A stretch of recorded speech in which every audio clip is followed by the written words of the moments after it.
Ka kanhun ki Hamas pat ki riupai ba ki belaya lumlang hapok ka Gaza ban saki ya gajing IT ya ki saungut ki Shipai Israel ki bela Shah Rahbor da ki erang ka Hamas syapok ka Gaza menta la Khatsan Bnai Kynthei hapring ki jingkawe ki lama jo ka kanhun Hamas man pekai bat saki ya gajing IT ki nong Shah Rahbor kat bah Tel Aviv ki pai ba Israel ki la ya lumlang kroi man up ya ki ni ki saungut ki bela Shah Rahbor Kisangut ki Shipai Israel ki badai ki Kynthei ki pekentup ya Karina Arif arpos nam kerta ka Daniela Gilbao arpos nam kerta ka Nama Levi arpos nam kerta bat ka Liri Albak kat kenai senam kerta daga jingpu samruki bat kikti kilara ya la kikti sekipai ba ki balaya risa haswa bakati ka kenhun kan kiu hagi kali na ka International Committee jong ka Red Cross banmi napo ka Gaza sya Israel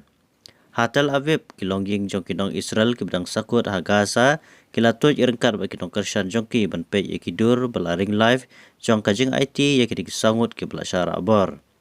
don ki bayam da kajing kemen bat ki jingero ki don ro ki belapan her ki lama kari Israel kat ba ki weipat ki bat ya kidur jong ki Shipai Israel Kynthei bat ki wei kinong Shah kem ki belak mi lenti ban pelaj no ka video ke belapan mi jong ki bahing jong ki Shipai ki ba pe kajing IT ha kawai ke jaka sa Shipai ke lapan i ba ki perta da ke jingkemen. Ki kali ki baket i koi di Palestine ki bala pelai komisi benta juga jingete kular ban sange Asiat ha Gaza bat ban pelai ki nong Shah Rahbor ki lami na ki artli ki patok jongka Israel menta ka sisai jany ong ki nong thok kubor jongka Agency France Press AFP. Ki bos ki lami na patok Ofar ha West Bank bala syak kani Bana patok ketisiot hari klau Negib. Mentak sisai jain kidan ars pangut kinong Palestine ki bala syak set agi patok jongka Israel ki badai ban syak pelaj no. Kum kajing ya kaliang bat ki saungut ki Shipai Kynthei ki bala Shah Rahbor. Ki kali Shipai ki bala ying lain hagi patok ofar jongka Israel kabadan hanong ba bei dunia kabadan West Bank hakabaki ap ya kajing pelaj ikoi di Palestine kum shibenta ban ya bujli ya ki saungut ki Shipai Israel ki bala syaset merau hapuk ke Gaza haki erang ke Hamas.